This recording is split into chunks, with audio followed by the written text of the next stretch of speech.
Hello everyone, let's talk probes. As a reminder, the internal sensor max is 212 degrees Fahrenheit or 100 degrees Celsius.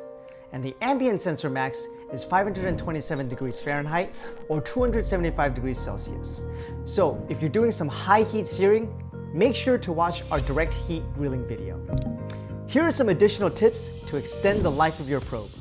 After you're done with your cook, you want to carefully remove the probe, which might be hot. You want to grab at the steel as opposed to the ceramic handle, and you want to refrain from wiggling it side to side or up and down. If it's stuck in the meat, you can give it a little twist, but make sure to twist at the steel. It might even help a little if you push in before pulling directly back. Once it's out, let it cool down before washing. It's good to clean your probe after each use so it can charge and connect properly.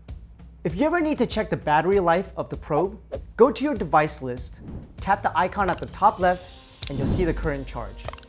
For the probe cleaning video and other Prono videos, follow us on social media, subscribe to this channel, and find us on MEATER.com.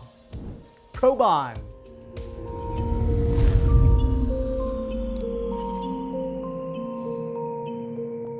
That's gross.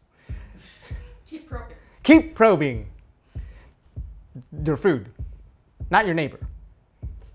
Don't probe your neighbor.